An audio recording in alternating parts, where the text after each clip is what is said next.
one, which is just a beast of a bill. I mean, I have to print it out and carry it around with me because when I get questions about it, I still don't understand this damn thing. It's 41 pages long, right? This is a brand new piece of legislation that is very significantly changing CJTC's purpose and what it's going to be doing.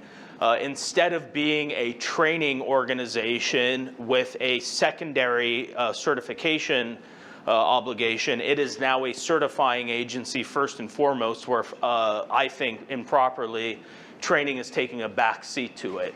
The makeup of CJTC is now changed significantly to the point where it is effectively a fully civilianized board for the CJTC because the majority of the members now are going to be civilians. This will have a huge impact not only on how the training is effectuated through CJTC, but will also change the way that certification issues are going to be dealt with, not just substantively with the new rules, but just with the folks who are reviewing this stuff, right? This is, for all intents and purposes, from my perspective, a way to get around collective bargaining, right? Because what they have done is they have taken the equity, fairness, and due process that is associated with having an arbitration process related to disciplinary and administrative issues and moved the playing field in many respects to CJTC's world, which is almost all but devoid of meaningful due process. Know that CJTC is part of this decertification model. Not only can decertify you, but can suspend your certifications. Now let me ask you, what is an essential function or a minimum qualifications for you to continue in your current positions? Certification. What happens if they suspend it for 6 months? Can you work for 6 months? Good luck.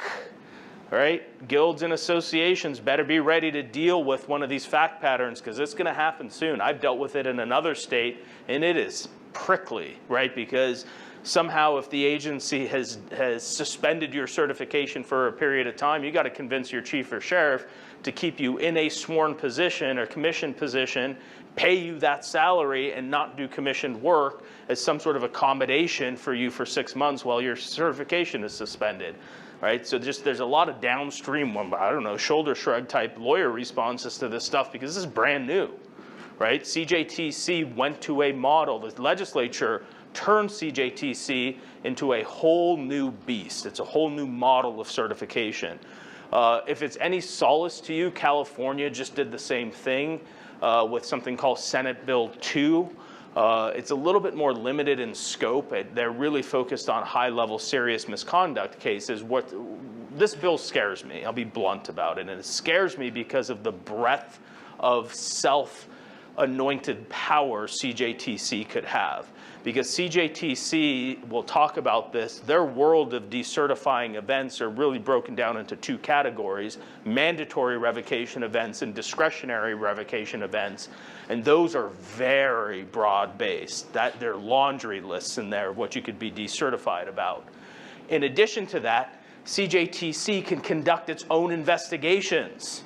It is now an independent investigating agency. They can accept complaints, they can investigate complaints, and they can then take certification actions against you regardless of what is happening in your agency administratively.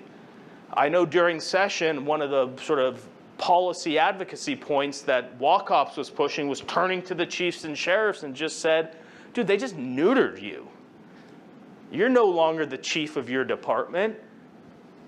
CJTC runs the show, man. CJTC can pick and choose which cases to take, which cases to investigate. They can let your agency do the dirty work, ask for the file later.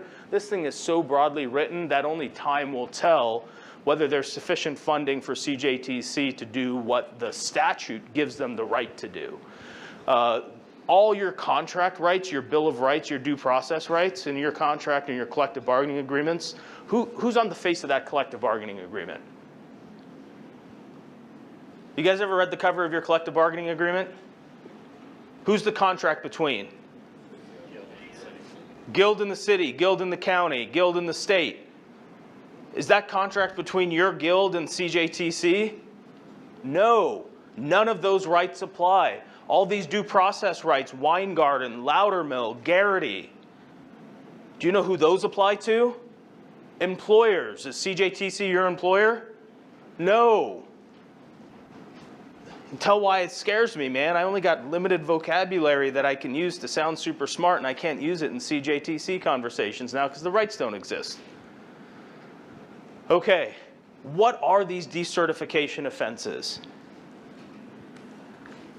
Mandatory decertification events, crimes, affiliations with extremist organizations, excessive force, failing to intervene or report excessive force that results in your termination is a mandatory decertification.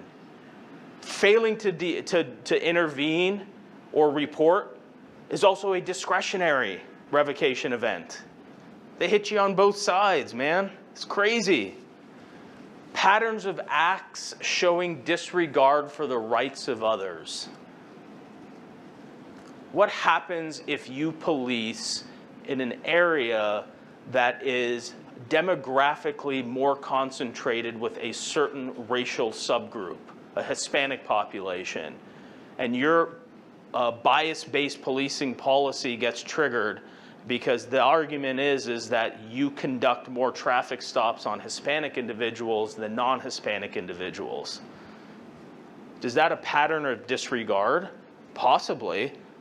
I don't know what it means. We're going to have to figure it out through application or rulemaking here.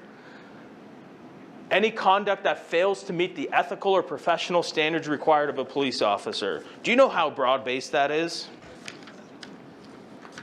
I mean, here's what it actually says. Blah, blah, blah, discretionary revocation, engaged in any conduct or pattern of conduct that, which means there's a whole laundry list of shit coming your way, fails to meet the ethical and professional standards required of peace officer, disrupts, diminishes, or otherwise jeopardizes public trust or confidence in the law enforcement profession, demonstrates an inability or unwillingness to uphold the officer's sworn oath to enforce the Constitution and the laws of the United States and the state of Washington. We don't like what you did, is what that paragraph means. I can tell you, Teresa will tell you, I probably screamed for like 2 months about that one paragraph. I was like, dude, if this thing's gonna get jammed out of our throat, we gotta get that paragraph out. And they knew it, they were writing it, they knew exactly what that paragraph meant, right?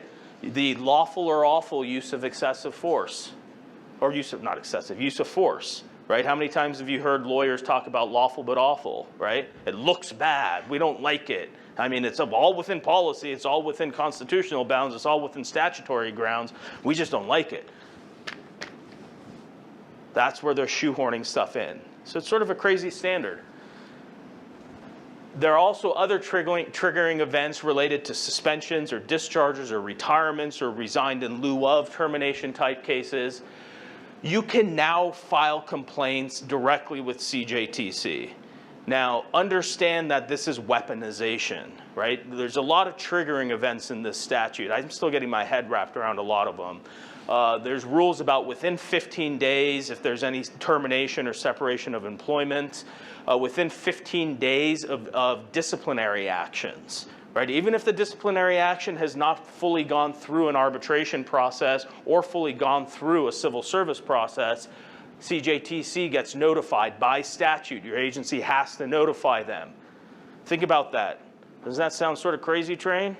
Right? Because what happens if you win an arbitration? I have this very case in another state. We won an arbitration. Full exoneration of the terminable offense, right? We caved on the ticky-tacky thing that resulted in the letter of reprimand. Yeah, give him a letter. Guy gets his job back, though. That's our argument. Gets his job back. Guess where we're going to have to relitigate the whole case again? Certifying agency. Oh, boy, we don't like it. I think that evidences distrust in the community based on what that person did, right? It's a second bite at the apple problem, right? This is what's happening here because they misinformed people, thought that you guys in this room were using your arbitration processes to get bad cops their jobs back. That was the tagline. This is the way around it. We all know that doesn't happen, right? I mean, we all know the small percentage of cases that get challenged to arbitration. We all know the gatekeeping function of a guild's executive board in picking and choosing which cases to advance to arbitration. That's why your contracts are written in a way that usually doesn't give the officer the right to arbitrate, but the guild the right to arbitrate, right? That was all done with precision thought behind it. Now the whole playing field has changed. Here's what I also think is going to be a fun shit show. A few years ago, I'd never worked with Spokane County. I've only read what happened with Spokane County. As I understand it, the labor organization and the sheriff didn't like each other. Is that perhaps a way of saying it? And so you can imagine the weaponization of the CJTC process if anybody can file a complaint with CJTC, right? Guess who is not immune from these complaints? Chiefs and sheriffs. So this will be fun, right? I hate my chief, so I'm just going to file a whole bunch of complaints with CJTC. You're going to have a member do it, I guarantee you. So just wait, it's going to happen, right? You know who else can file complaints with CJTC? Well, cops can file it against each other, so that'll be awesome too. But lawyers who are representing estates of decedents in deadly force encounters, do you think they're going to file complaints with CJTC? Uh-huh. There's also an automatic trigger within 15 days of any critical incident that CJTC gets notified and opens a file, right? CJTC just got injected with a huge amount of power and a huge amount of steroids and what they can and can't do. It's basically whether they have the bandwidth to stand up, whether they have the funding to stand this thing up to full scope, is just wait and see. And if they don't have enough money, I have a hard time believing the legislature is not going to give them more money to make this happen. Anil? Yeah. Who's going to represent officers when they're facing this type of thing? Great question. So this is something that Chris Tracy's been working on very hard.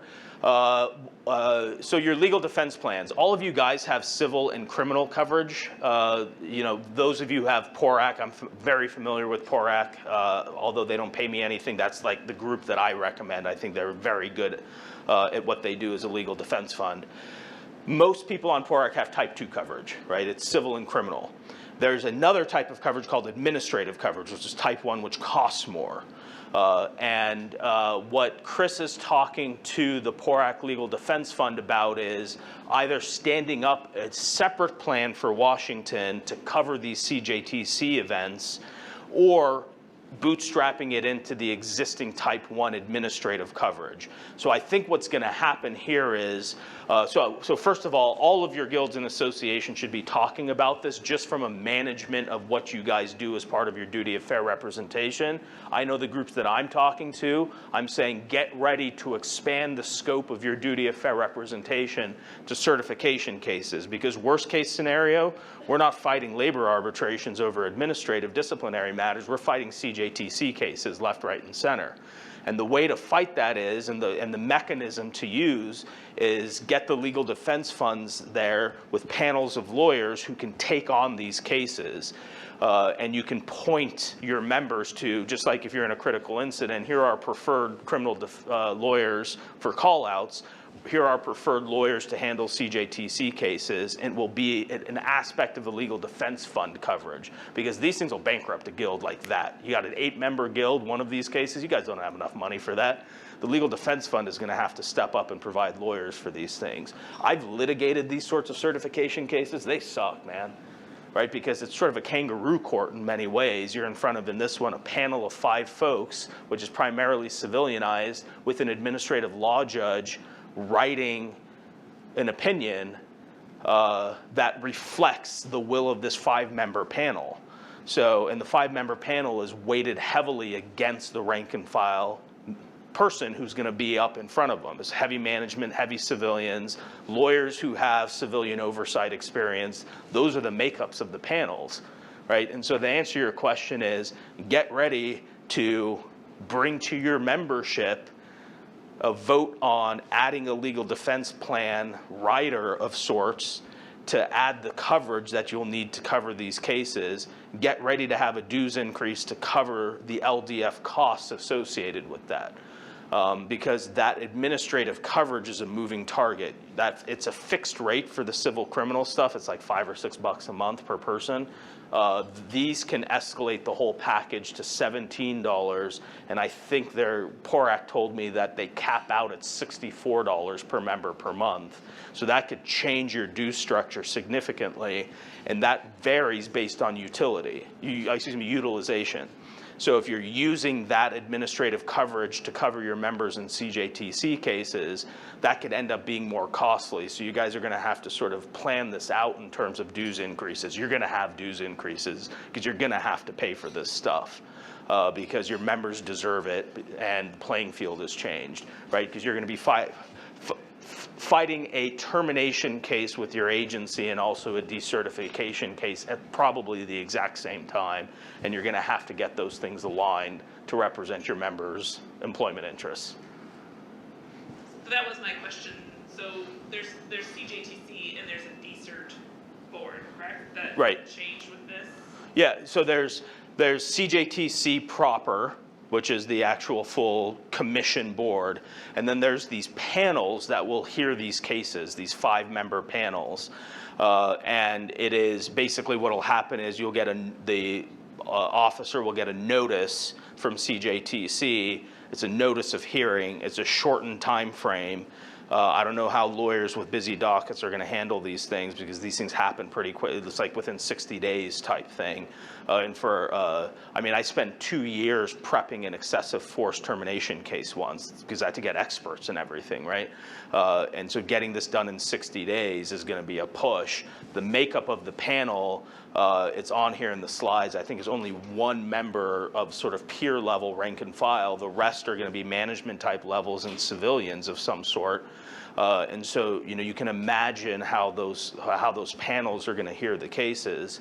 And then you've got a state administrative law judge who is tasked with writing up the opinion. And it's an application not of the law, not of your administrative policies, but of these standards, these certification standards, right? And so if you get a case about whether that conduct disrupts, diminishes, or otherwise jeopardizes public trust or confidence in the law enforcement profession, it's a tough case to argue if you're defending an officer, right? And so that's why, frankly, I'm scared by this because I think it's going to completely shift the way we do business. If this thing matures to its full force and effect, a lot of what we're talking about is going to be about CJTC, not about whether my agency is putting forth good, fair, equitable rules in the workplace. Can you get your city to pay for the extra cost of kind of collective bargaining? Yeah, question, can you get the city to pay for the cost of these? I think the short answer is yes, you can attempt to and make a proposal to pay for it. And there's 2 ways to do that. You can do the Seattle model where the employer actually puts the lawyers on the case. They do that for their call-outs. Or you can do the reimbursement model where you can collectively bargain that the employer reimburses you for the PORAC dues. So I've done that in some places where the employer's done that. That takes time. That may take a couple of contract cycles to convince an employer that that's a good investment for all the various reasons why it's a good investment for them. It really makes no use to have a bunch of cops out there if they're all going to get decertified tomorrow and they've got no recourse. But at least as a gap filler, your organizations are going to have to fill this gap and deal with the financial piece of this downstream because you're going to have to get the coverage in there. Was there a comment over here? No, I just had a question. Do you think that any of these laws, like whether we get together as a law cops group or not, that we can sue and there'll be a judgment by some court, whether it's Supreme Court or not, that these are unconstitutional or illegal or anything, that because they're purposely attacking or just going after one section of society? And I think about like the CJTC thing where it's like we have carte blanche to your social media, so you have to provide that. But no other citizen in the state, has that. I can't go to anybody's house and say, open up your Facebook. So yeah, why are police targeted for that? And how is that legal? So the short answer is there could be what's called an equal protection argument, but equal protection is a constitutional argument that has a much lower type of a legal inquiry, right? So an equal protection argument that this law has a disparate impact on a membership of a protected class, race, gender, national origin, has to face a strict scrutiny test, right? And so the strict scrutiny test means that the government has to show that the rule is narrowly drawn to the interest that it's trying to protect. So it's a higher bar to cross to allow the law to stand. Law enforcement officers are not a legally recognized protected class, so that only faces what's called a reasonableness test, reasonable basis, rational basis. It's a much lower bar. Most courts, when it comes to the power of state-level certifying agencies for professions, are very deferential to the law that allows them to regulate the profession. And so same thing with the legal world. You can have all sorts of crazy rules for lawyer ethics, and those have all passed constitutional muster, even if they otherwise infringe on other rights. Like there's rules that infringe on a lawyer's free speech rights because it's for the good of the order for the profession, and those have passed constitutional muster. So the short answer is, I think it's a waste of money to challenge this thing on an equal protection ground. This is all just going to be old school lobbying to get this thing cabined off and tightened up and narrowed down over the years. And we're going to have to work on it on the back end by just contested cases and get CJTC to sort of stay in its lane. I don't think it's going to be a strong constitutional claim challenging the mere existence of this law. There may be certain pieces of it that maybe you can attack, but in a 41-page bill, you're not going to cut the heart out. I just don't think that's going to happen. We left off talking about 5051, about what it did. I touched on the agency reporting obligations, the 15-day trigger for a number of these events, use of deadly force cases, imposition of discipline cases, even though they're not fully adjudicated. There are also some additional collective bargaining prohibitions. There are, of these two bullet points, the second one pay attention to, because every one of your agencies, not everyone, many of your agencies or collective bargaining agreements have one of these clauses. So the first thing is, back in the day when it was the Wild West of police union lawyering, CJTC certification issues were no big deal because we would put clauses and separation agreements that effectively were, you didn't have to tell CJTC squat, man, just there'd be no reporting obligation sentence, right? The department will not report to a third party the fact of this separation unless required by law, and the CJTC rules didn't require reporting. Well, CJTC caught on to that little parlor trick, and so now they have a specific prohibition on any such agreements that are struck between a guild and an agency, for example, to help shuffle a former member along to another agency.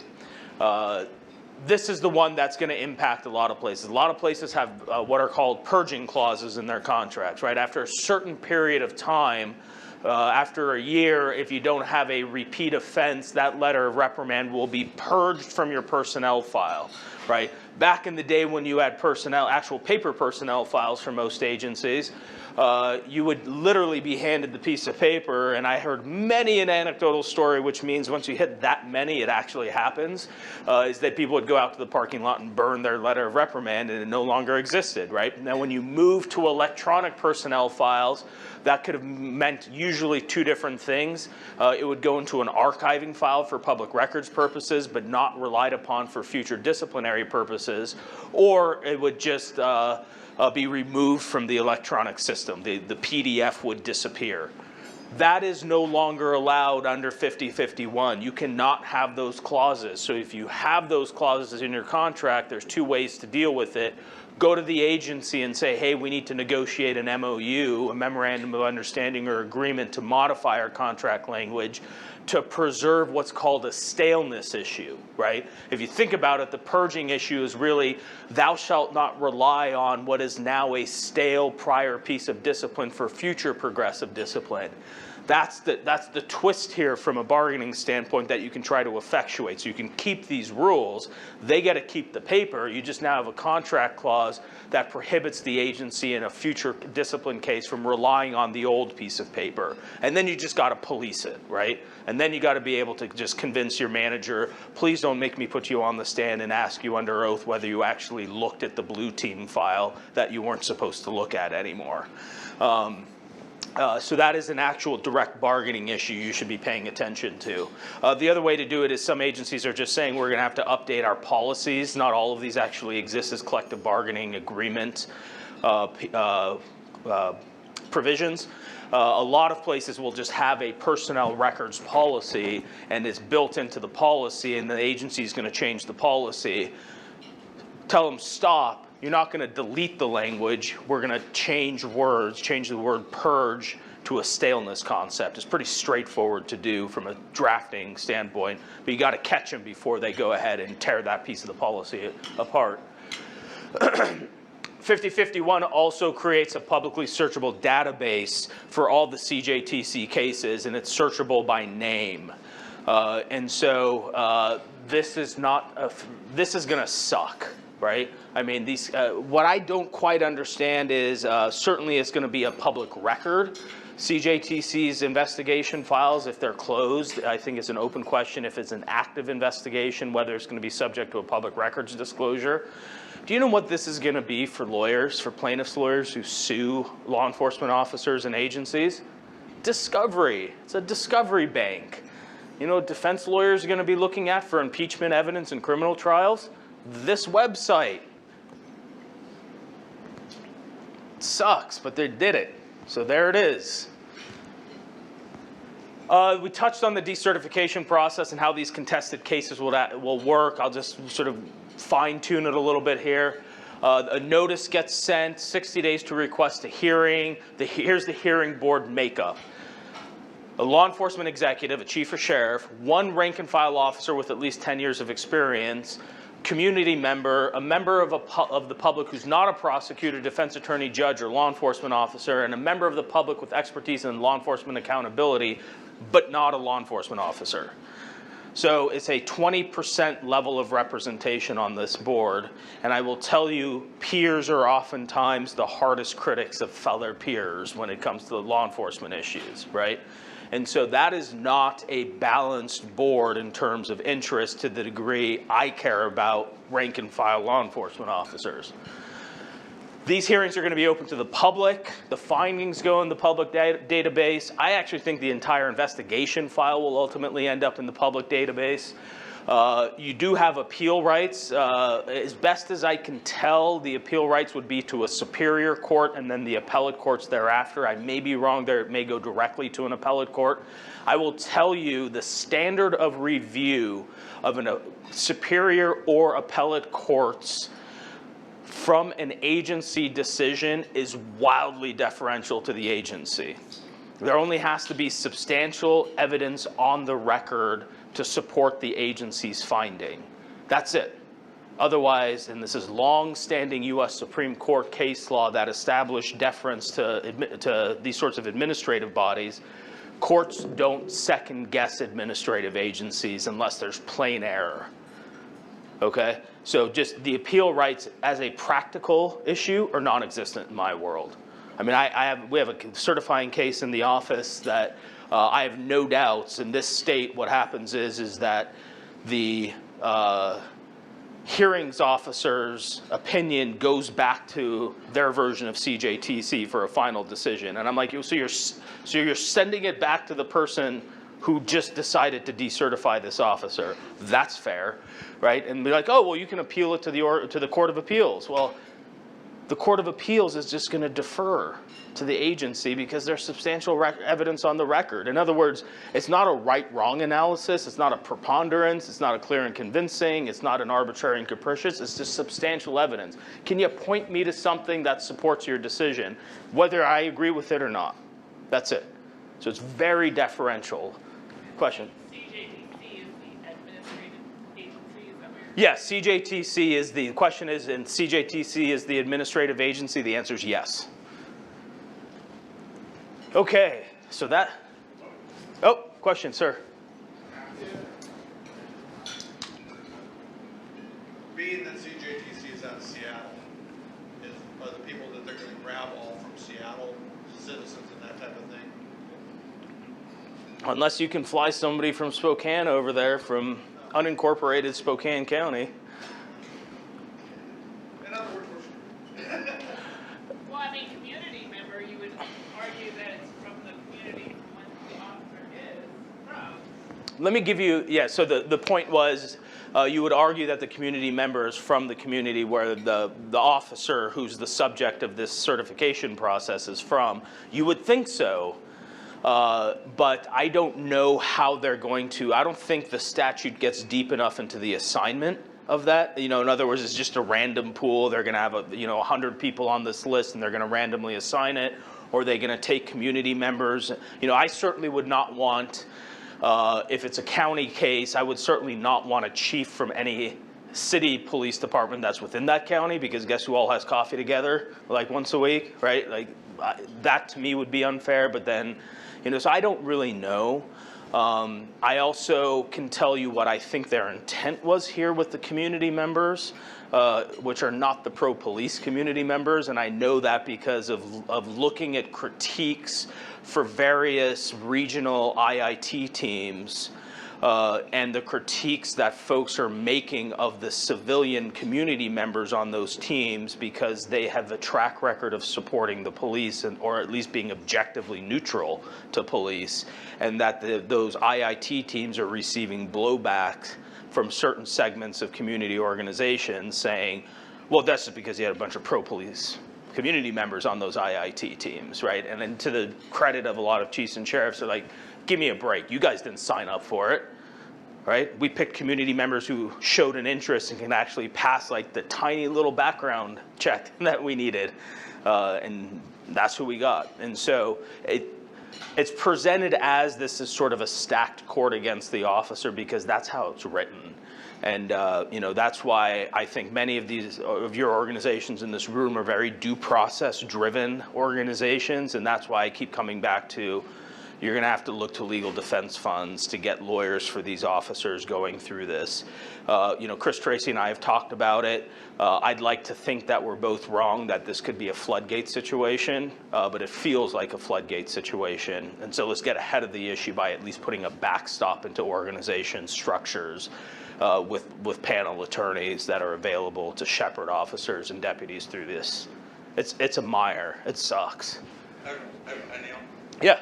do you have any sense on talking about the appeals and Superior Court? Let's say a Spokane PD officer there, would that go through Spokane Superior, or is that going to be through King County since it's in Marion, or do you have any sense of that? I do not have sense of that. I think it could be, my gut reaction is you could go through Spokane County. But that doesn't really, it used to mean something to me, but it means less and less these days. So, okay. Super uplifting. Thanks, Anil. You should come talk to us more. This is awesome. We've talked about most of these things. Really communicate with your members, eyes wide open here. I think a lot of their fears about this, what the legislature has granted to CJTC in terms of power, they're valid fears, right? And look, when we're presented, I'm talking to a room of folks who are constantly presented with problems, and you guys look for solutions, right? That's what you do as a day job. So let's do the same thing here and make sure we're doing whatever we can as organizations to address the member rights pieces of this. I won't beat up that dead horse anymore. The social media declaration that caused everybody to have a complete shit fit. So understand where it came from. It's actually almost verbatim, except for this word immediately, copied and pasted from the statute. There's actually a piece in the statute that says that is a condition of certification, and it's more of a notification piece, that a law enforcement officer consents to and facilitates review of social media accounts upon request. That is actually straight out of the statute. right? And so don't shoot the messenger when Teresa sends out an email that says, hey, everybody, I know you don't like this, but it's straight out of the statute. And so what CJTC did, in formulating that declaration was really, I think they thought a ministerial duty because that's what they're supposed to do. And understand why the legislature wrote that in there. Here's one of the things that can get you decertified. So all of you who are on Instagram right now, put your phones down and listen for a second. You can get decertified for engaging in conduct, including but not limited to verbal statements, writings, online posts, recordings, and gestures involving prejudice or discrimination against a person on the basis of race, religion, creed, color, national origin, immigration status, disability, and then blah, blah, blah, a whole bunch of other protected classes. It's the I'm watching you on social media because all of you are on social media doing bad cop stuff. Right? That's where it came from. So, a couple of legal considerations. Is it legal? Yes. I don't think that what is written in the statute is a prior restraint on speech. That's the legal test here. Does that, as a condition of certification, that when the time comes, I'm consenting to and facilitating review without turning over my passwords? In other words, what does that mean? Anything that's public facing, is that a prior restraint on speech? No, they're not telling you not to speak. They're not telling you not to have a Facebook page. What they're telling you is it's fair game for us to review whether you should continue to be certified as a commissioned law enforcement officer in the state of Washington based on what you put on social media. I don't think that's unconstitutional. But only when you put it in the public facing. Correct. I think where there would be a problem is, because it specifically says you don't have to turn over your password. I think it'd be completely, the question is it public facing? I think the answer is yes. I think it would be a stupid move by CJTC to say log in, scoot on over and let me scroll through your pages here. Right? I think they understand this to mean public facing also. There was a question or a point. Sir? You basically kind of answered the question. The question was where it says that you're required to facilitate the review. That was read as in you were required to allow them to go to those non-public facing areas. Yeah, so there's so the question relates to facilitating review. Here's the beauty about words, man. I read that totally different. Right? I read that as if asked, you would answer the question, which social media platforms are you on? Well, I've got them all. TikTok is my favorite, right? Given the tail end of that sentence about the password, I can't read that logically as meaning, although I can't get your password, I can somehow get around that password protection by making you scoot on over and let me scroll through something that's wholly private. Question. What if you ditched all your social media prior to walking in there? Said you don't have any. Is that factually true? If you ditched it all, well, I don't know. I don't have any social media, so. But I'm just saying, guys at work are saying, well, I'm just going to close everything out and then tell them, go get a warrant Yeah. for Facebook. Yeah. I mean, at that point, you can consent to. I'm happy to consent for you to look at something that doesn't exist anymore. But here's the beauty about the interwebs: is nothing truly goes away. How would they get it? You'd be amazed what you can find on that. Does anybody here do like cybercrime work? Man, these guys are magicians. They can find all sorts of stuff. It'd be like, I deleted Instagram years ago, and be like, well, I just found like 300 pictures of you from Instagram online. So nothing truly goes away on the old interwebs. Here's the beauty of this, though. You don't have to read this tiny little letter up there. There was a lot of pressure from law enforcement organizations, including WACOPs, to CJTC saying, you know, you are unnecessarily drawing attention and fear about everything you're doing by having this declaration. Thanks to some advocacy by WACOP, CJTC sort of backed away from the ledge and said they're going to, and you tell me if this has happened yet, they said in writing they were going to rescind the declaration request, and then when there is a contested case, will then require you to consent and facilitate review. when a contested case comes up. So whether that's happened or not yet, I don't know, but that declaration should be reissued, because I know they already extended it, but then that's the fix they put in. So everybody's temperature can go down. But dude, everybody listen, here's the thing, man. If it's online already, who else can see it? Everybody else. Why is everybody freaking out about CJTC saying we're watching what you're doing online? Do you think your chief and sheriff are watching? Yeah. Do you think the media is watching? Yeah. Do you think the anti-police groups are watching? Yeah. I just dealt with a case for an officer where the entirety of the complaint was he responded to a protest event. They went and searched, because his last name is unique and on his uniform, searched his name on the internet. And they found he's a conservative person and a military veteran, like a lot of your members. And he has a lot of stuff on there that's military-based Latin stuff that other people associate with hate groups. He's not associated with a hate group. Guess whose ass got dragged through the mud for 6 months in the public eye because of those Instagram posts? His. So if he called me and complained about this, I'd remind him and say, I'm not worried about CJTC, man. I'm worried about you putting stuff on Instagram. If it was up to me, you wouldn't have Instagram. But if you want Instagram, just know it's fair game. That's the reality of it. My job as a lawyer for police unions and your job as police union representatives are to give it to your members straight. And the CJTC thing pissed me off because I've been telling people for years, yeah, CJTC is going to see what's in the open public sphere. So's everybody else. Tread lightly, and then if you step in it, that's because you did something when the warnings were all over the place and we told you not to do it, right? Just because you have the right to do something doesn't make it a good idea. And you know what else? A Supreme Court justice once said this. You've got the constitutional right to talk politics. You do not have a constitutional right to be a police officer. Figure that out. You guys are all grown adults. Tell that to your members, right? There's a whole bunch of tips here that nothing's private. Ask yourself if it's a good idea. Don't friend your bosses and then get pissed at your bosses when they call you on what you put on your social media page. You invited your friends. They're your friends now. You've got limited First Amendment rights. Understand that. You do not have First Amendment rights the way I do. When you're in public service, there's a different set of rules. Anil, Oh, sorry, go ahead. Does CJTC have the authority to compel you to answer questions? The question is, does CJTC have the authority to compel you to answer questions? Not in the traditional employment sense, right? Nobody can order you under the threat of termination, but in the practical sense, they can, right?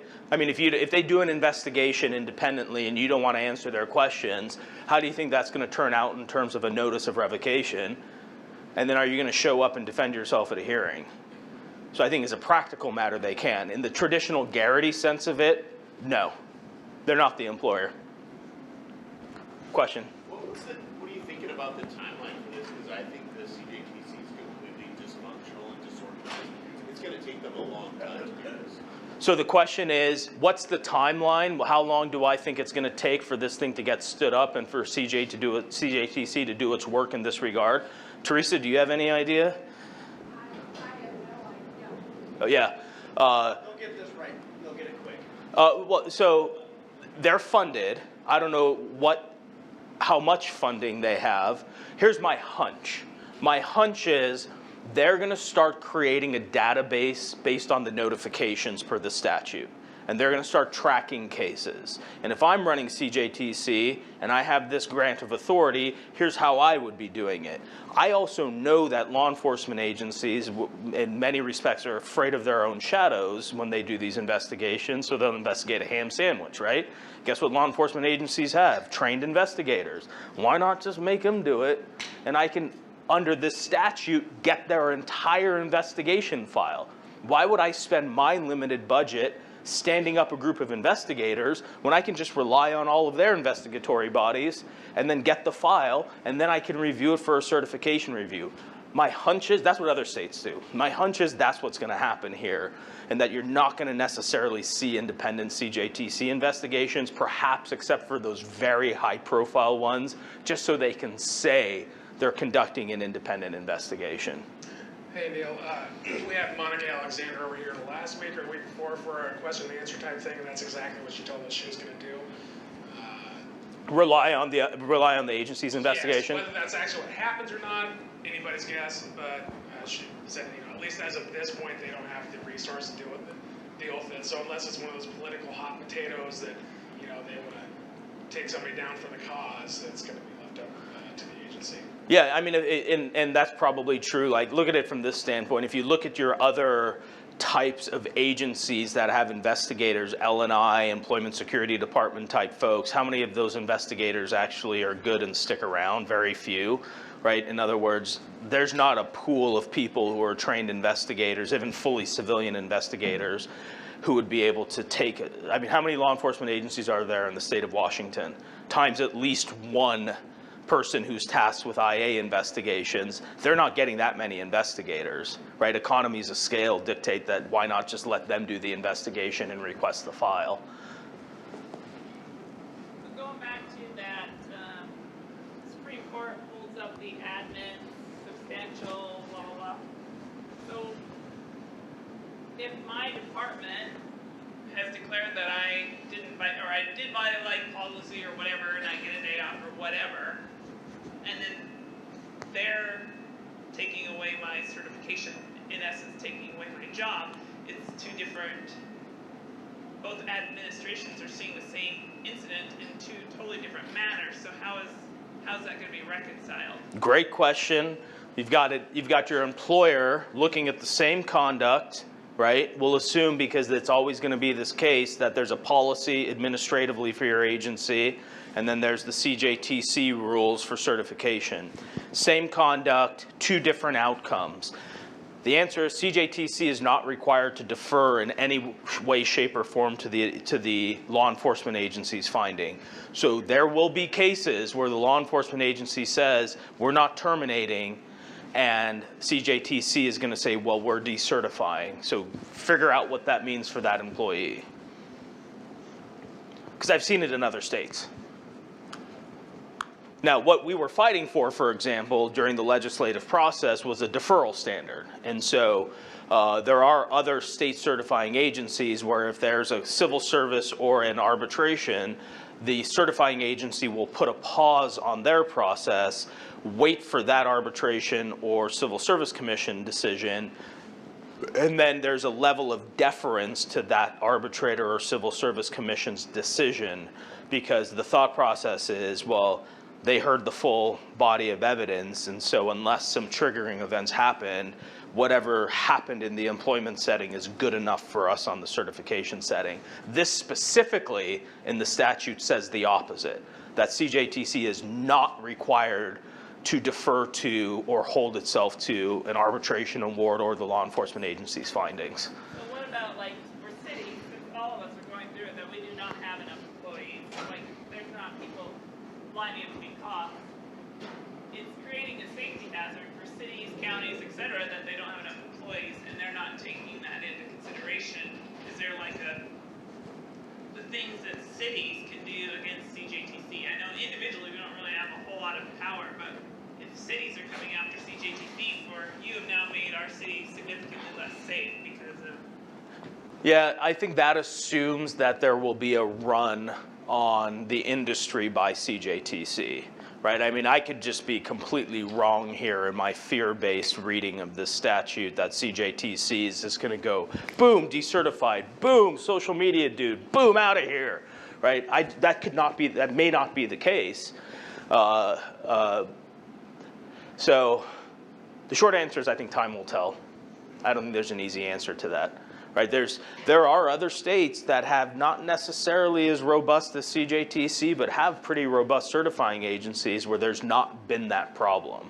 Right? That problem feels to be quite a problem for that individual officer or that guild on a case-by-case basis, but there's not a structural sort of overzealous decertifying outcome sort of industry-wide in those states. And so I think its application is going to be very important here. Teresa. So I'm not sure if this is an appropriate time to ask this question, and I'm not trying to stir the pot, but I'm curious In Washington, we have this centralized training and certification agency. From time to time, WACOPS has talked about, should it be more appropriate, would it be more appropriate to move to a post model? Most of those conversations start because we're frustrated with the way the CGATC is run and the complete inability to get any kind of reasonable accounting out of them in terms of how their revenue comes in and actually how they spend it. Even the Association of Cities has shared with us their frustration over the years of trying to sort of get to the bottom of what it costs to conduct a BLEA class, for example. So, given all of this, clearly we don't know how it's going to play out. Probably any window we had to go to post is gone. But along those lines, from your experience, is there any momentum in states that use a post model to do something like this? And would we benefit or cut some of this power if we were able to decentralize? I don't think so. California uses a post model, and they just passed this piece of legislation. They passed their own version of 5051. So I think this is where I think this is going to happen is you've seen this from time to time in different professions like nursing, medical doctors, lawyers. It's a pendulum. A lot of this is a pendulum, right? So you swung very far, and then over the course of legislative sessions, you sort of chip away at the crappy parts of the rules, and then you sort of level it off a little bit, and then you narrow the lane by which the certifying agency is operating. Teachers have had this throughout the country with various with teaching certification issues. You've seen sort of teachers' unions pivot in a lot of places and shift their whole sort of representation focus into the administrative world and actually bargain out in some places binding arbitration for loss of job cases because they were all ending up in front of administrative agencies, and just focus their time and energy on the administrative process, like the certifying process. So, but to your question about is there a place to decentralize CJTC in Washington, right now with your legislature, not a chance. They'll see exactly what you're doing. It's a great idea. I just don't see the political will for it. Yeah, unfortunately. Okay, I'm going to keep talking fast. So Senate Bill 5055 changed the way arbitration works for law enforcement discipline cases. It's a very simple outcome, and it's going to be a pain in the ass for administration. So it only applies to commissioned law enforcement officers and only for discipline cases. And effective January 1, 2022, for any collective bargaining agreement that's renewed on or after, you have to move to this model. And the way I read the statute is, notwithstanding what's in your contract, after January 1 of 2022, this is how your arbitrator gets selected. It's under this piece of legislation. PERC, which is the Public Employment Relation Commission, it's the state labor board for the state of Washington, will appoint from a pool of arbitrators that it is warehousing an arbitrator for you. And that pool of arbitrators is subject to a variety of rules, including fee caps, which if you tell a lawyer, because they're all lawyers, for 99% of them are lawyers, if you tell a lawyer that we're capping your fees, I can tell you how many people are like, fuck that noise, right? So I think you're just gonna get, just through economics, a limiting of people who are applying. There's also a requirement of training. To WACOPS's credit, we did put some training that's actually through the lens of a law enforcement officer, right? And, but there's also training on things like equity and bias and procedural justice to assuage the community concerns. And then you get that arbitrator appointed, and that's the person who's going to hear the case. For what it's worth, that is a hell of a lot better than no more final and binding arbitration whatsoever, right? So WACOPS played ball on this thing very strategically because we knew there was a dragon behind the door that was still shut.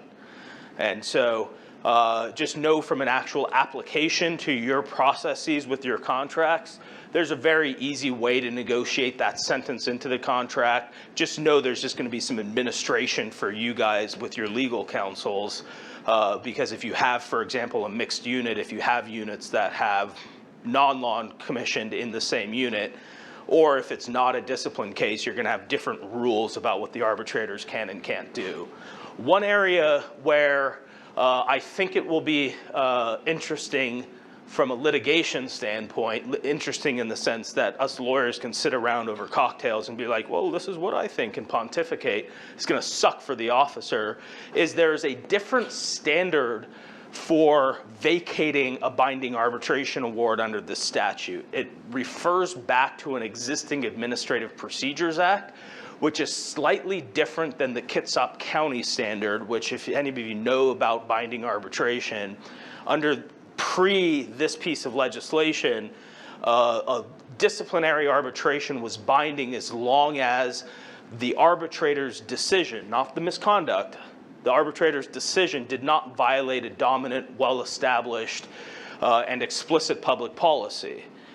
Referencing back to this new Administrative Procedures Act, there's a slightly different standard, so I'm not quite sure what that's going to mean, because we saw in the Seattle officer Adley Shepard case that arbitrator reduced the termination in that alleged excessive force case from a termination to a 15-day unpaid suspension. The city of Seattle appealed it to Superior Court, which vacated the arbitration award, which went to the Court of Appeals, which upheld the arbitration award being vacated, which means the officer stays terminated. And amazingly, the Washington Supreme Court denied review because the appellate court completely ignored Kitsap County, which is binding case law from the Washington Supreme Court, and the Washington Supreme Court decided not to take the case. So this may just be pedantic lawyer talk to all of you, because I actually think the Washington Supreme Court may have just changed the rules on us by denying that case. And so this could be all for nothing. But when I first read the statute, I was like, well, shit. I think a lot of agencies are going to try to challenge arbitration awards through this different statute now that it referred back to. Okay, 1267. The hits keep on coming. You're welcome. Office of Independent Investigations is now set up within the governor's office. It's a limited authority law enforcement agency which on or after January 1st of 22 will have the discretionary ability to assume jurisdiction over critical incident deadly force investigations. They have the statutory authority to investigate prior shootings if there's newly discovered evidence. Now, what the breadth and scope of that newly discovered evidence is, beats the hell out of me. It just says newly discovered. Effectively, what we're getting is a civilianized, Teresa, you may have an answer. Well, no, I just feel compelled to point out that, and this is fact, though I may be emotional about it, it's still fact. This issue of the OII being able to investigate previous cases, we worked very hard to keep this out of the process. We think it's completely inappropriate. It's, double dipping, multiple bites of the apple, whatever you want to call it. And I will stand by what I'm about to tell you. This is here because FOP would not only not oppose it, they supported it.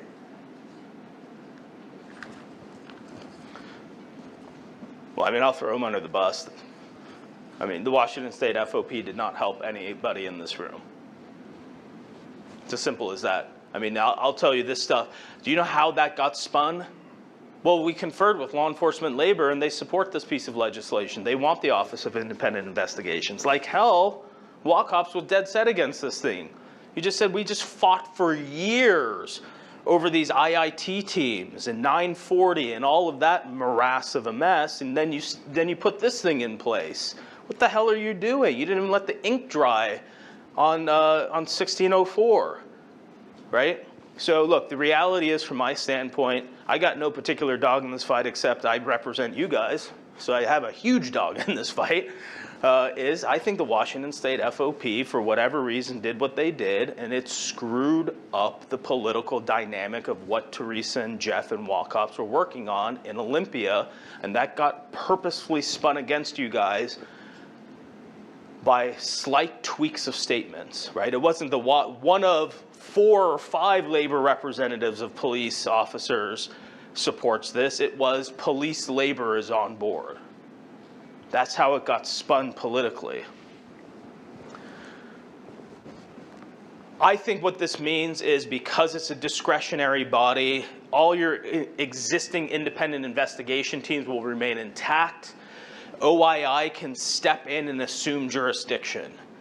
I don't know how that's going to work. What I would encourage all of you to do is to make sure your local IIT teams are stood up and functioning properly, effectively, and within the bounds of the existing statutes that set its rules, right? In other words, if those IIT teams are doing a great job, perhaps there's less political will for OII to step in and stick their nose in your business.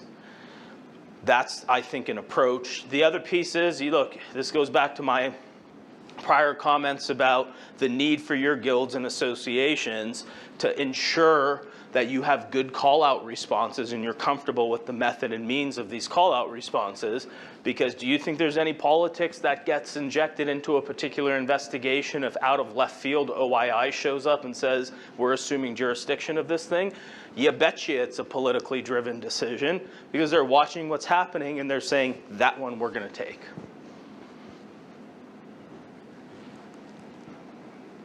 Uh, 5259, Senate bill establishes a statewide use of force database. It has a whole bunch of different types of force that's in there. Certainly make sure you guys are talking to your agency to ensure that what they think they need to report actually matches what the statute requires them to report. I worked with one agency to read to them the English language words in this bill and say, what you guys are saying is reportable is not statutorily required to be reported. Just read it with me. And they backed off. Right now, the concern here is dirty data, because if you have very low level sort of force triggers on a local agency level, it will spike data points for them, right? It's like, well, 40% of your calls result in force. Well, I mean, if you blink at somebody in that agency, they consider it a use of force. So that's dirty data. That was the concern. One thing that WACOPS did work hard on that's not up here is we wanted to make sure some of the metrics that they were gathering reflected the context of these contacts, right? Because context is key. So the behavior of the suspect, whether they were armed, if they were armed with what type of a weapon, that sort of stuff gets in there. What's interesting about the downstream piece of this is I don't quite understand what the database is going to look like, because they ask for things like dash cam and body cams, and they have sort of a template form of reporting that they're looking for. So I'm not quite sure if they're going to create a database that's actually going to have back-end police reports and body cam and dash cam footage, right? Just sort of the conspiracy theorist in me thinks that that could happen, and you'd have this crazy robust database that's going to turn into all sorts of discovery fodder in other situations. So just something to keep an eye out on. Let me run through a couple more things here. And then we'll take a break and then talk about mandatory vaccinations, because I'm getting tired and that's a perfect thing to talk about, because you guys will be an easy crowd on that. Senate Bill 1088, it is the, I actually think there's a bunch of collective bargaining stuff here to watch out for. It's a statutory change that requires law enforcement agencies to work with local prosecutors and develop basically a Brady protocol, or a potential impeachment disclosure, which is some prosecutors call it their PID index.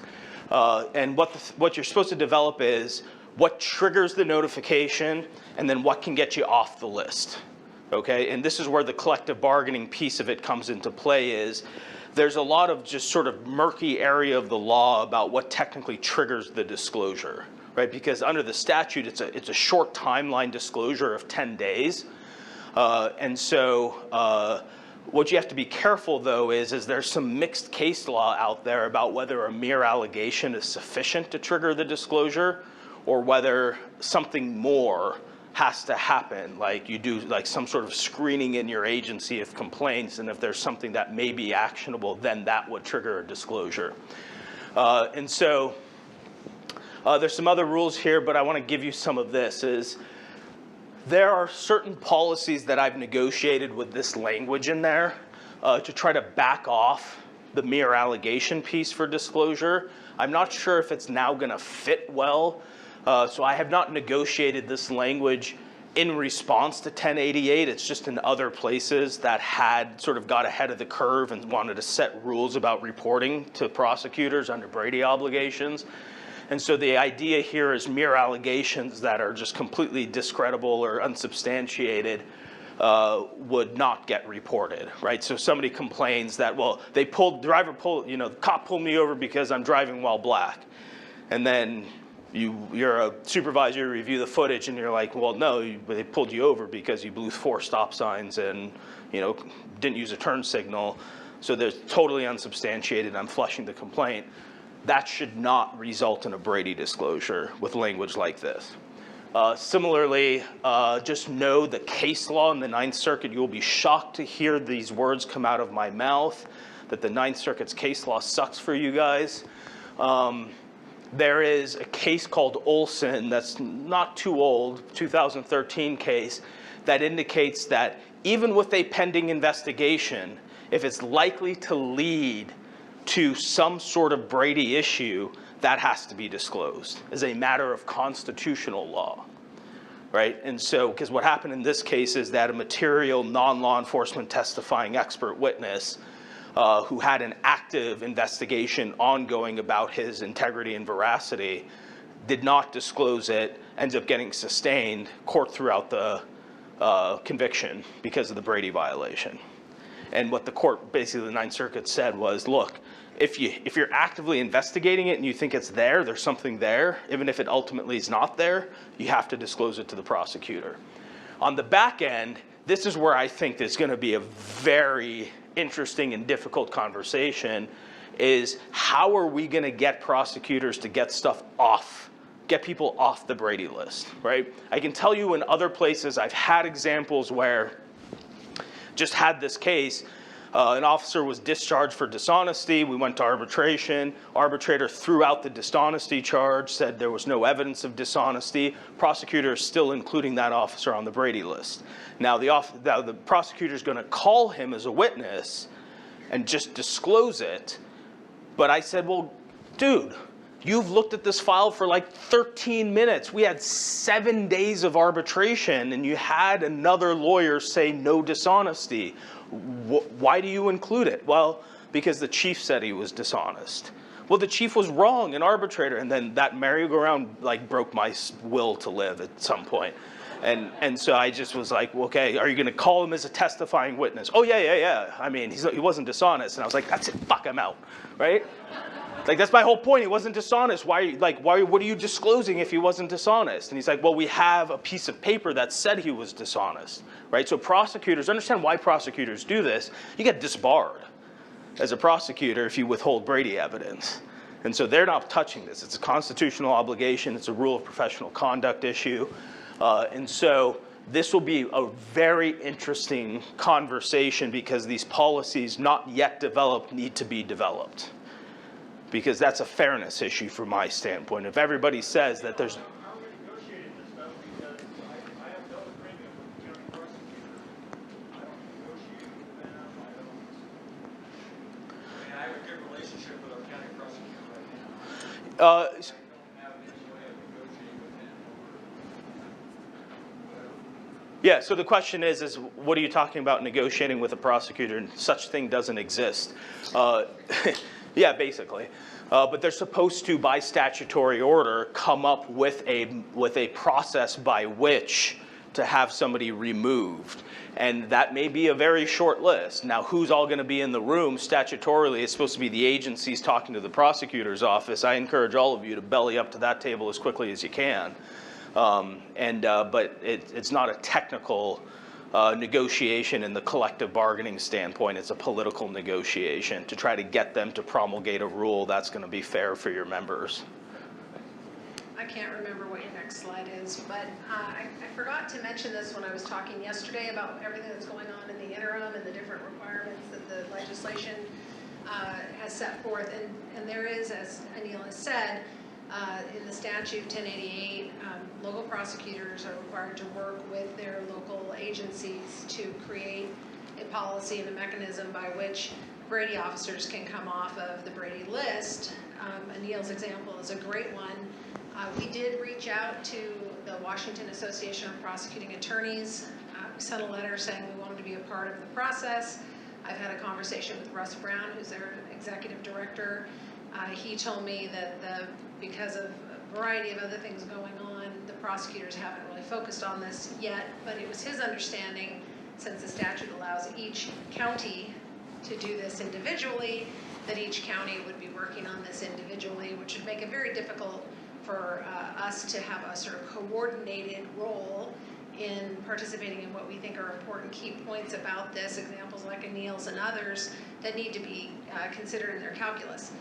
Since then, Island Joe, raise your hand. So Island County's prosecutor has submitted a letter to the Attorney General asking something basically to the effect of, in the Attorney General's opinion, under what circumstances can somebody be removed from a Brady list. I think they're going to get a non-answer from the AG most likely, because this seems to be largely a prosecutor's discretion issue. Yep. But we are tracking this, we are monitoring it, and if there's any opportunity for us to have a collective response, we will. We're going to try to look at each county as they develop theirs. So when you hear about your county prosecutor and your departments coming to some sort of conclusion as it relates to this, please don't assume I know. Please let me know, and if it's timely enough, we'll try to weigh in. Yeah, the last thing I'll say about this is nuance may be important here, because I have never convinced a prosecutor. I've got two former prosecutors who work in my law office. One was a 22-year prosecutor, another was a 12-year prosecutor, and both worked on Brady issues. And both of them said, there's no prosecutor who will take somebody off the Brady list that they can think of, right? And it's just a cover your own ass piece, because it is the individual prosecutor's constitutional obligation per the Brady case, right? It was a due process in criminal case. It's a discovery rule, right? That's a due process requirement. Where I think some of the conversation could be is some codification of the nuances of Brady as it comes to the impact of a Brady designation, because a Brady designation is not always a do not call designation. It could just simply be a disclosure piece. So in other words, we have something that has to be disclosed, and if it is disclosed, it has to be subject to a protective order, or there could be what's called an in-camera review by the court, which is a behind closed doors review. So the judge on a case-by-case basis can determine under the facts of that particular prosecution whether that so-called Brady evidence had to be disclosed to the defense in that case, and if so, under what scope of a protective order. So there could actually be a landing spot where you actually get a best practices document that has a very narrow lane for getting off the Brady list, but perhaps more sort of real world implication impact type outcomes, and to try to cabin off the so-called blacklist cases where the prosecutor says, I will never call one of that officer's cases ever again, which can render you unable to operate as a law enforcement officer. I thought, to close it out, why not absolutely inject some energy, fervor, hatred, potentially the loss of some clients for my law firm, and by opening up Pandora's box and talking about vaccination mandates. So here's my preface. I try with all my might. You'd be surprised to hear this is not the first time I've had this conversation. In the past few weeks or months. I'm going to try with all my might to present this issue not as a matter of personal opinion, but as a matter of law, right? And here's why. As a lawyer, I've got an obligation to be absolutely frank and direct with our law firm clients and with anybody that could be subjectively interpreting what I'm saying to them as legal advice. I have a duty to be honest, direct, and to not pull punches, right? Put another way, my job's to tell the truth. I'm not going to tell anybody in this room what they want to hear, and I'm not going to tell anybody in this room what would benefit me. You don't even know where I stand on vaccination mandates. But what I am going to tell you is what the law is. You guys have a duty to your memberships to tell them straight what the law is. There's a ton of misinformation out there. And a lot of that misinformation is coming from other members of my profession who are wrong. And I'll tell it to their face. And I've told a bunch of them they're wrong. And I've told a bunch of them they're preying on insecurities of a very emotional issue, when as lawyers we have an ethical and moral obligation to tell people straight what the nature of the law is. So then here's what I'm going to do. You are not going to interrupt me while I tell you what the law is. And then you can have at it. Okay? Is that fair? I may or may not stick around for the have at it part. It just depends on how you guys are acting. So here's what the law is. This goes back to the hierarchies of law. Federal constitutional standards. Is a mandatory vaccination mandate as a condition of employment constitutional? The answer is yes. How do I know that? Because the courts said it. Which courts? Courts with dudes and ladies who were way smarter than all of us. In 1900-something, 5 or 6, 5. Can you name the case? Weber? Wrong. At least I have some worth still. Jacobson versus Massachusetts. It's a smallpox case, right, where the Commonwealth of Massachusetts had a vaccination order, and if you did not get vaccinated, you'd get fined. If you didn't pay your fine, you'd get to spend the night in the local jail, or multiple nights. Super cool, right? What were they trying to do? They were trying to eradicate smallpox. Went up to the U.S. Supreme Court. Before the court was the core question of whether the state could regulate individual liberty. Does it sound familiar in terms of the scope of conversations you have heard from your members on this issue? And the answer was yes, from the U.S. Supreme Court. Now, what the U.S. Supreme Court said was, look, one of the central features of our government that we have imbued through the Constitution to states is the ability to regulate public health and public safety. The police powers of the state include the power to regulate public health. And when you think about individual liberty in our form of constitutional democracy does not trump the police powers of the state, and instead it is, and I'm quoting here, liberty regulated by law. But Anil, that case is old. Well, you know what? So's Marbury versus Madison. Marbury versus Madison was the first U.S. Supreme Court case, a really super duper long time ago when everybody had powdered wigs and wrote with quill pens. But without that case, there would be no judicial system in our country. There would be no interpretation of the Constitution. You know what else is old? The Bible.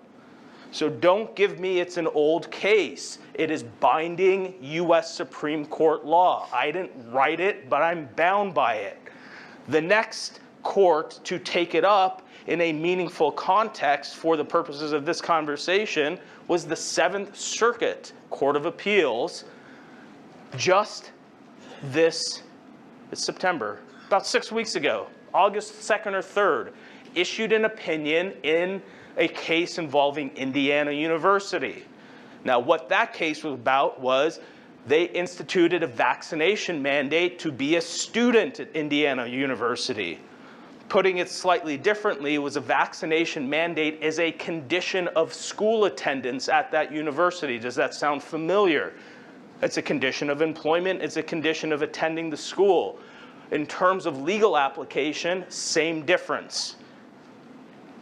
The 7th Circuit upheld the trial court's decision that the vaccination mandate was constitutional. Do you know what the 7th Circuit relied upon? And it wasn't just some no-name judge. It's a guy named Judge Posner, who, if any of you are legal wonks, is perhaps one of the smartest non-U.S. Supreme Court judges out there in the country. The man took a 100-page trial court decision and distilled it to 7 pages. And in 7 pages said, look, Jacobson versus Massachusetts is still in effect today, and that the university as an arm of the state can regulate through its powers the public health issue and create as a condition of going to school a vaccination mandate. And you have rights the Seventh Circuit said you have choices. You have the choice to not get vaccinated. You also have the choice not to go to Indiana University. Didn't stop there. A federal trial court judge, lifetime appointment judge in the Southern District of Texas. Now let me ask you this. If you were forum shopping to file a lawsuit to try to uphold your argument that vaccination mandates as a condition of employment are unconstitutional, what would be a good place to file that case? The Southern District of Texas, right? Where libertarianism is alive and well and probably a predominant political party unto itself. And that judge, when faced with a case related to a mandatory vaccination mandate in a private hospital system, said two very important things for all of us. First, before that judge, was the question of the emergency use authorization status of two out of the three vaccines. And the question was, well, isn't that sufficient enough to override the mandate? And the court said no, because you actually have to read the statutory context of the FDA's rules. All the FDA's rules say is you have to notify people that it's only emergency use authorization. It is an insufficient basis to prohibit an employer from setting its own rules. The second piece, I'm just telling you what the court said, my friends. I see heads shaking. It's happening already. It starts in the belly and it starts brewing. It starts coming up, right? And it'll get a little red around the neck. I can see it about how it hits the ears, right? So here's what the judge said in the second accord. Because, Anil, well, that's a private hospital. How does that apply in the public sector? Well, this piece, because also a challenge was on the basic notion of whether isn't it a form of compulsion to make me choose between the mandate and your job? And the court said, no, you've got choices. You can choose to not get vaccinated, or you can choose not to work here anymore. You still have choices. Because the court said, look, think about this. In exchange for receiving a paycheck, you are offering to allow somebody else to regulate your conduct. Isn't that the core of the exchange here? We'll pay you, but we'll get to tell you what to do. And where your constitutionally protected right is balanced is, you've got the constitutional right to say no thank you to the vaccine. You do not have a constitutional right to your job. Well, what about the state constitution? You guys know there's two constitutions, right? There's the state constitution. Well, I'm not aware of a case that's specifically on point in the state of Washington that relates to vaccination mandates as a condition of employment. But do you know what there's a lot of cases about throughout the country? Vaccination mandates as a condition of going to school. Any of you have kids? Any of you got your kids vaccinated so they could go to school? I still remember it. I was like, well, shit, I got to get our kids vaccinated. Can't go to school. I ain't taking care of them 7 days a week. Somebody else is supposed to. That's why I pay taxes. Somebody else takes care of them. Like, this is the deal. All those school district vaccination cases have been upheld. Those cases that have not been upheld on very narrowly drawn exceptions, where there has been a failure by a school district to allow for bona fide religious exemptions, or if there has been a failure by a school district to allow for medical exemptions. Every vaccination mandate that I am aware of that has so far applied in either the state of Washington or to law enforcement outside of the state of Washington has allowed for bona fide religious exceptions or exemptions, it's synonymous in this context, or medical exemptions. And if an employer allows for them, they are fully constitutionally on solid ground. The state of Washington, unlike some other states, does not have a local statutory prohibition on vaccinations. Other states do. Oregon does, not Washington. All we're talking about is the Constitution here. That's the state of the law. There are a lot of folks who do not like the state of the law. I just spent the last how many hours telling you about laws we don't like. It is the state of the law. I don't know about you. I am not going to stand up here and stomp my feet and say, fuck the Washington legislature, screw 50-51. I don't care what they say. I'm going to be me. I'm going to do me. Fuck that, guys. Come on. We're smarter than that. We got to navigate. We got to evolve. We got to engage, right? That's not the way the world works. There's a lot of shit I don't like. There's a lot of stuff you guys don't like. But there's one thing we have to walk away from in this vaccination mandate conversation is everybody deserves to know the state of the law. If you don't trust my legal opinion, that's fine, man. No bones about that. Go talk to another lawyer that you trust. Go ask them. And ask yourself this. If you trust them enough, do I believe them solidly enough that I'm willing to put my job on the line, my profession on the line, my income on the line, how my family feeds itself in many cases, based on a flyer a lawyer I've never heard about in my profession may be saying to people that I can get their jobs back. In another state, there's an FOP lawyer who I won't say that person's name, who has sold to a bunch of law enforcement officers that it is unconstitutional as a matter of free speech and association. That is a bill of goods, my friends. That is a lie. There is nothing about a free speech issue that plays into this. There are a lot of predatory lawyers out there. You guys are all smart in this room. Don't believe what people are saying. Listen to people who have your best interests in mind and take their advice and give the state of the law advice to your members. And if your members want to make a choice based on the state of the law, fair game, man. I don't care if you're pro-vaccine or anti-vaccine, as long as they understand the baseline legal principles at play here. Can they do it? Yes. Do you like that they can do it? Probably not, but they can do it. Who's got questions? I guess the question I have for you real quick is you keep using the word bona fide religious exemptions. Yes. So what does that entail? What does that mean? Yeah, let's talk about the religious exemption or exception process. So the religious exemption process, and I'll just talk about the medical one too since we're up.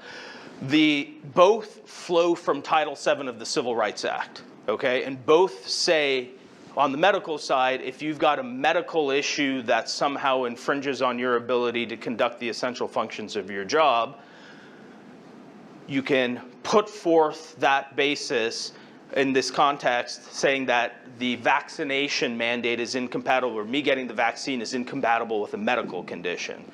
On the religious side of the slate, they both have sort of different tracks and then they converge. On the religious side, it has to be a sincerely held religious belief. Now, usually that flows from the notion that I am a member of some organized denomination, and a tenet of that denomination is no vaccines. I believe Jehovah's Witnesses, some very sort of orthodox Islam and Judaism have that sort of in their religious tenets. The law also allows for personally held beliefs that rise to the same status in the eyes of a court, essentially, that would be of the same status of a religious tenet in an organized religion.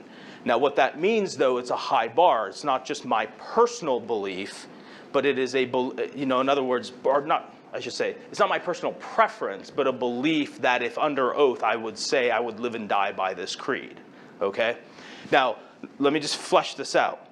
Now you get to okay, so I have put forth either of those exemptions. What can an employer do with it? Well, an employer has the ability to offer reasonable accommodations. Now, what a reasonable accommodation is, not the employee's preferred accommodation, which is usually, I don't have to get vaccinated, I don't have to wear a mask, and I can just go about my business. It is the accommodation the employer believes will maintain safety, will not allow for undue risk to self or others, and would not pose an undue burden, right? Now, where a lot of employers that have vaccination mandates are going in this regard is, okay, but you have to mask and you have to get weekly testing. And in some places like Denver, where there is a full-blown vaccination mandate as a condition of employment for their police department, you have to get tested, PCR tested every 5 days on your own time, on your own dime. On the religious side, it's a similar reasonable accommodations, undue hardship. Now, any of you have friends at the Washington State Patrol? Any of you aware of the numbers of religious accommodations that were put in? Pretty high. I didn't know there was that many people with those religious beliefs, but who the hell am I to criticize? But here's what the state of Washington said. Who are you to question, on the employer side, are you to question what's motivated to me? Yes, so the question is, fair question, who the hell am I to question your religious beliefs? The law says the employer has the ability to question your religious belief. Yeah. Now, they just need an objective basis, right? And that's a very low bar, is basically they can say, some employers have gotten ahead of it and said, with your religious accommodation request, please answer the questions of 1, whether you've ever received medical care, 2, whether you, not as an adult, have you ever received a vaccination of any sort? But you know where they're going with this, right? There's a hospital system because of the STEM. They received a number of religious exemptions from a lot of Christian employees who cited stem cells and aborted fetus cells that were used in either the development or the testing of the vaccination, the COVID vaccinations.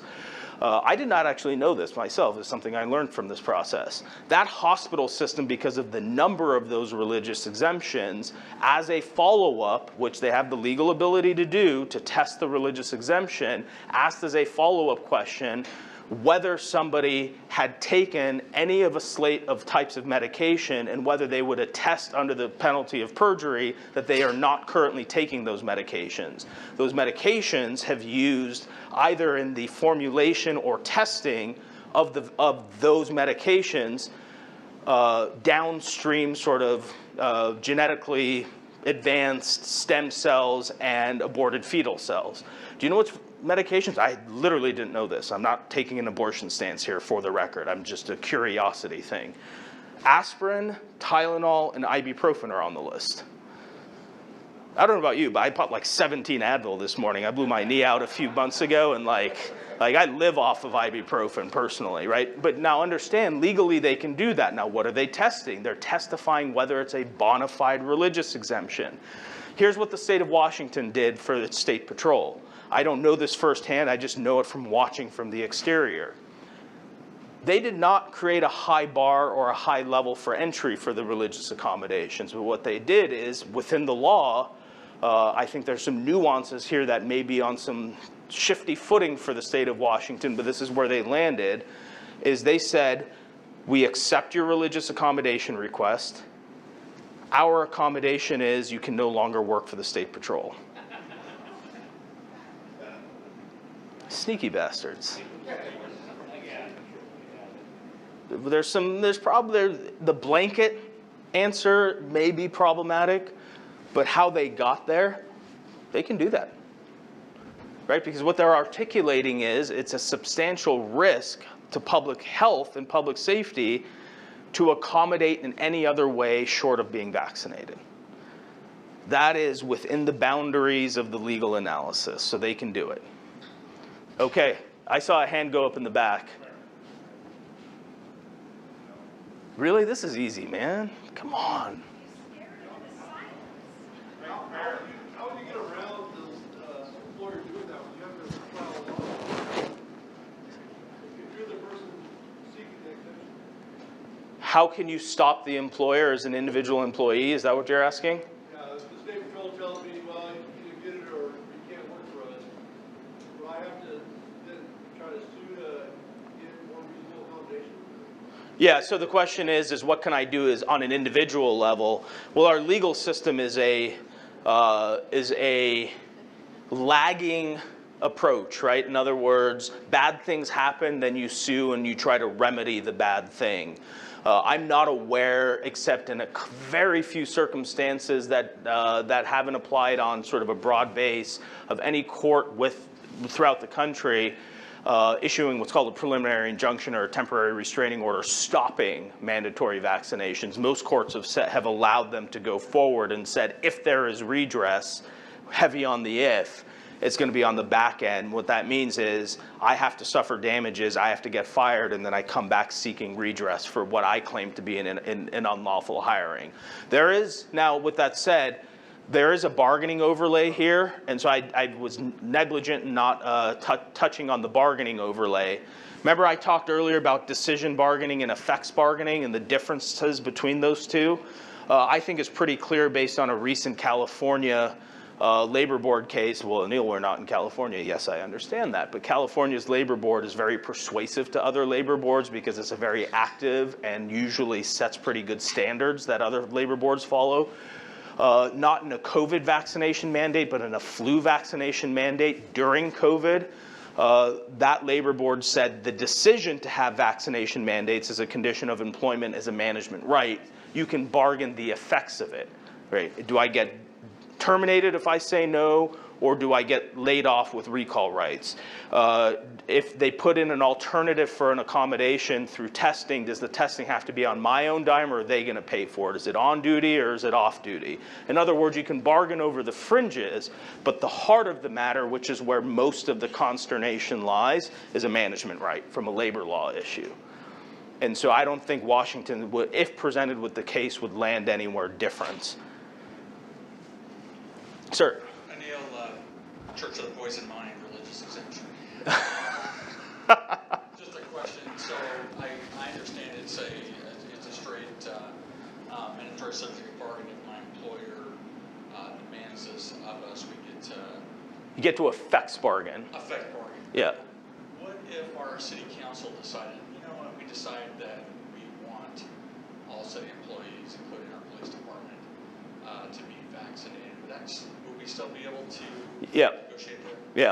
Okay. Yeah. And I think we can look at, we got friends in King County here who I still understand are subject to a mandatory vaccination order. I was just sitting here reading their last what-if proposal that came out about 20 minutes ago. Yeah. So local mandates, City of Seattle had the same local mandate. They've got, I think, and have you guys taken, I'm not asking you to divulge anything that's confidential. It's more of a curiosity question. Are you guys effects bargaining right now?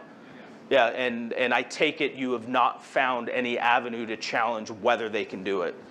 Yeah. And I think Jay Inslee, our county executive, and the mayor are all in the same playbook. Oh, sure. Well, you know that just from timing. They're not going to have any option B of testing.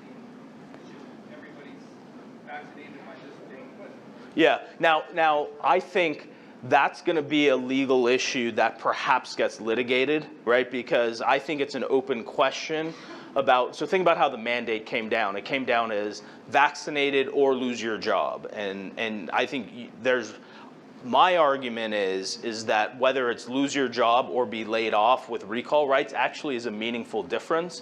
And I think there is room to bargain over the types of accommodations that may be reasonable. Now, I've heard management side lawyers throughout the West Coast who've told me, yeah, no, that's part of our decision. And so I think there's going to be a scope of bargaining fight in a lot of places. Perhaps you guys may be the first to perk on this issue about whether those issues that I just outlined are actually decision bargaining or effects bargaining, because it basically comes down to whether you can bargain over stuff like that.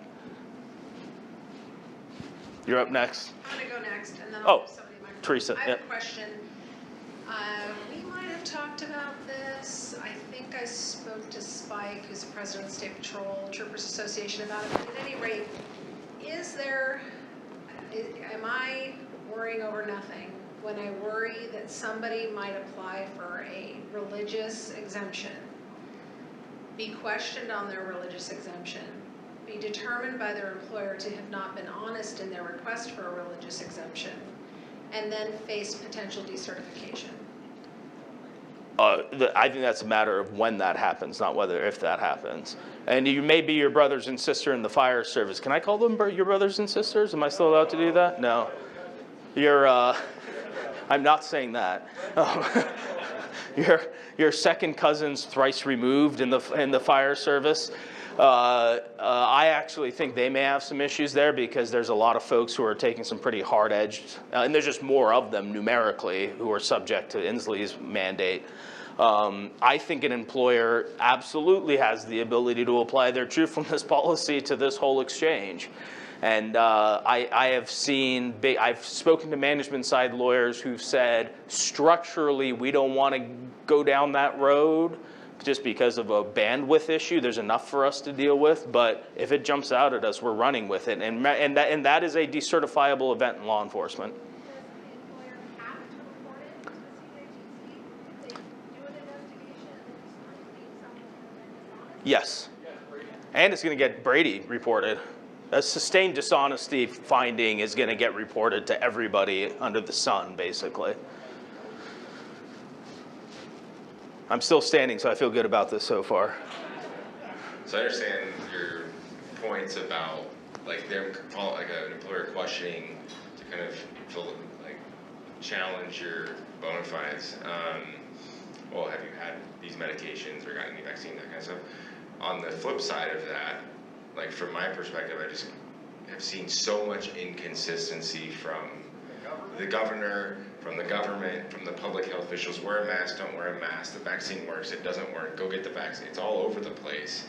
And is there some recourse through that where it's like, I don't think that I need it. I'm young, I'm healthy, I'm not, have carry a bunch of comorbidities or something like that. Like, and I don't legitimately trust your direction as, the kind of medical police arm of the state to dictate my health care. So unfortunately, there is no viable legal claim in the employment context based on the claim that they're a bunch of idiots, which is the nature of the claim, right? Is you guys are just wrong about the science. I can tell you that in that question of testing that, the scope of the police powers and whether a mandate is within the police powers, courts are very deferential to that analysis. And so, I absolutely, again, without disclosing what my personal belief is on this vaccination mandate, I can tell you the leadership of this state and every state that in every place that has vaccination mandates has been terrible on the subject. How they've gone about it, the pace by which they jumped to the mandate, all that's been terrible.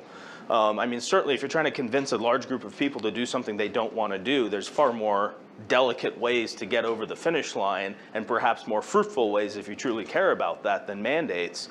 But the fact of the matter is that at least as it relates to the question of can they make me do this on the condition of employment, being able to go back to the source of that, the first part of that equation and test the public health side of things is, boy, you'd have to have a lot of money in your pocket to find medical experts because they're gonna trump up every single one of their own medical experts who's gonna say, good enough for us.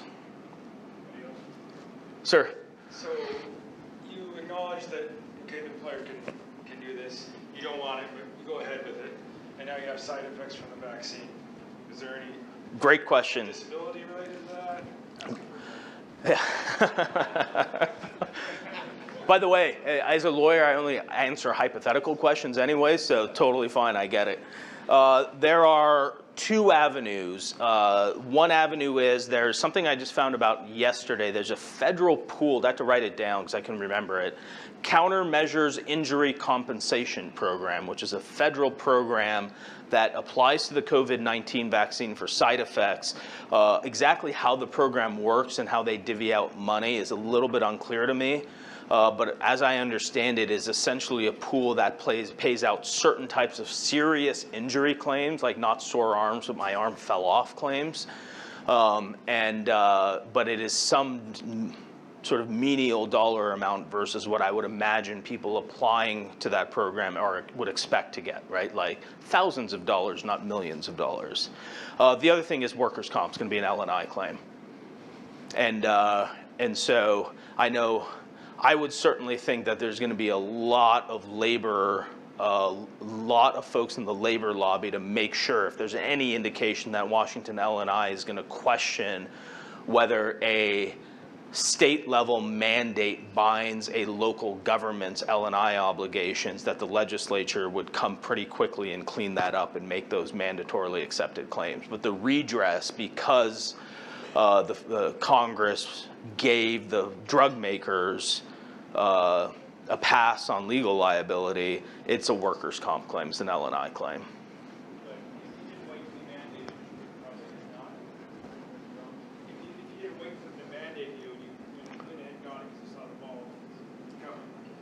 Oh, yeah. So if you were not mandated but got vaccinated and you got injured, what about that? I think that one's a little tougher for an L&I claim because it's not either a strong recommendation, I think may be good enough. I'm not a L&I expert by any means. Certainly, you could argue the mandate happened 2 days later and I heard about it, so I just beat everybody to the line. Perhaps that's good enough. But I think the further away you are on the timeline, the less likely it's going to be covered as an L&I issue. Yes, sir. With the federal mandate, because we basically called the mayor out, basically said we got him to not run again. So now this is screw you. But I think they're going to try to say, well, it's federal mandate. Yeah, so thank you for bringing up. So the federal mandate, there's two parts of the federal mandate as I understand it. Heavy on the I understand it because you know what the federal government didn't do, much like the state of Washington didn't do, is the day they announced it, they didn't put any rules out, right? So we always got press conferences. When was the last time that there was accuracy in a politician's press conference? So there you go. So here's what I understand it to mean with the heavy footnote of I have no idea if any of this is right because federal OSHA hasn't put out the rules yet. There's two mandates. There's the federal and executive employees mandate, which by the way, I think covers almost the majority of federal police. And then there is the employers over 100 mandates. This mandate for the federal employees is vaccination or get fired or separated or laid off, whatever it ends up being. This other mandate, the 100 employer mandate, is vaccination or periodic testing. It is not a mandatory vaccine as a condition of employment piece, right? So for what it's worth, the temperature goes down on that side of the equation already. It is absolutely unclear to me because I've heard two different statements from the federal government which are completely contradictory, whether it is private businesses of 100 or more employees or all employers to include public employers of 100 or more employees. As you'd imagine, that has a material difference in what we're talking about as applied to all of you. If it's private enterprise, there's no federal mandate. If it is all public employers, 100 plus employees, there's a lot of law enforcement agencies in this room that are represented by folks who would be subject to a vaccine or test mandate.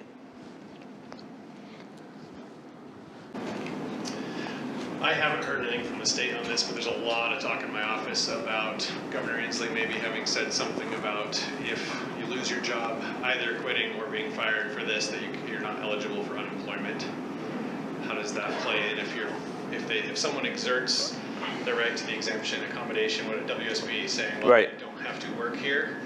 How does that come into play? Yeah, it's a great question. It's I don't know how it's going to shake out here. I've not heard anything firm one way or the other. I have heard other states' employment departments say that if you are fired, separated, laid off, whatever, because you did not comply with the vaccination mandate, we will consider that a form of gross misconduct and you will, by definition, not be eligible to receive employment benefits. The closest state I've heard say that is the Oregon Unemployment Department.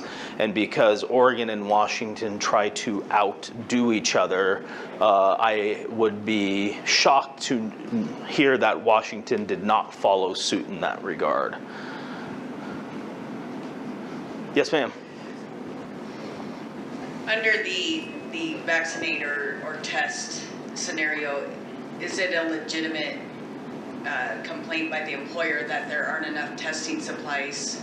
For example, in this area, we're short on testing supplies, so I could see management coming back and saying, yeah, we're not going to offer that because there's a shortage and we can't guarantee that we can do that. Yeah, good question. I have heard in other places that have the vaccination or test model that for that reason, or they've actually challenged whether the testing actually helps in any respect, and they're actually saying in lieu of it, they want to do a mandatory KN95 masking mandate for the unvaccinated in the workplace, which is the whole seal fitment and all that sort of stuff.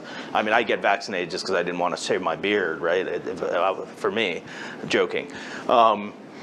So I have heard that. I actually think that with the federal mandate on the back end, I think there's going to be a ramp up of testing, right? Because if you think about it, think about all the business enterprises in the private sector who would be subject to this and the number of folks who are going to go the testing route, the federal government better be putting out enough testing kits to fill that demand because there's going to be a lot of demand for it. I think eventually they'll be available to the numbers that they need. Anil, for the religious exemption, you mentioned the employers being able to go and ask you questions about previous medications, vaccines you had. What's the argument for the person not knowing that this vaccine and now all these other vaccines and medications had to do with the stem cell research and all the things that happened, but now going forward, now that they have that knowledge, being like, well, I have an issue with that, so now going forward, I'm not going to be taking any of those vaccines or medications. I think that's fair game. You know, if I'm advising an employer and I got that fact pattern, I'd say, well, move to the next question, which is, what's your preferred accommodation for that employee? Like, in other words, why get caught up in that absolute hornet's nest of a investigation conversation if they're saying that this is newly discovered information and I'm not taking any over-the-counter painkillers ever again because that does not line up with my sincerely held beliefs, and I'm telling you that, and I would attest to that. If I'm advising an employer, I'd say, okay, we'll talk accommodations now. Just move on to the next thing. I think you had a question. So why, it's two-part, why not natural immunity? Why is that not even in the discussion? And two, is this going to apply to boosters?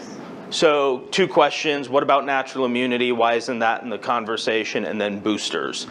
To the natural immunity question, as I understand it, there's enough public health guidance, whether you agree with it or not, that has said that natural immunity is insufficient, that the vaccine is what you need. And that the same public health folks that are justifying the public health crisis are saying that. And which gets back to the earlier conversation about how would a court defer. I think a court's going to defer pretty heavily to that. To your second question about boosters, expect boosters. If you have mandatory vaccination orders, expect mandatory booster orders. Why wouldn't you? Right? On that booster point though, should they also be anticipating potential and bargaining that? So the great question by Teresa, should they anticipate it and bargain it? And the one place where I'm actively bargaining it right now, I brought up boosters. And in that place is a vaccination or test local requirement. And which again, I think from a bargaining standpoint is fair game. They can do it. And so rather than have to have the enjoyable conversation twice, that we just put boosters on the table, and that guild was totally fine putting it on the table right out of the gate, just because they want to have the conversation once, have one agreement, deal with the membership backlash, and then hopefully just move on and not have to do it again. Sir? Just for your opinion, with the boosters coming, do you foresee a time when the mandates get to be so much and so often that the courts put their foot down, say enough? It's not legal? The frequency of the mandates, that's a good question. Unless somebody is mandating outside of CDC guidance in terms of the frequency of the vaccinations, I don't think the courts intervene. I think courts are going to be like, look, the CDC is good enough for us, and if the CDC is recommending boosters and then employers are following suit, that's good enough for us. Man, even the Southern District of Texas said it was good enough for them, so. More questions? Well, Teresa, I didn't go over too much, so I apologize for destroying your agenda. And I'm going to stick around for 10 more minutes, and then I'm going to leave the fair town of Walla Walla with no wine in tow. except for the couple of bottles I slipped in my bag. But in all seriousness, I get this as a tough discussion. I get it's a tough topic. I get it's emotional. I did come at you guys hard, but because I wanted you to listen to the legal side of the analysis.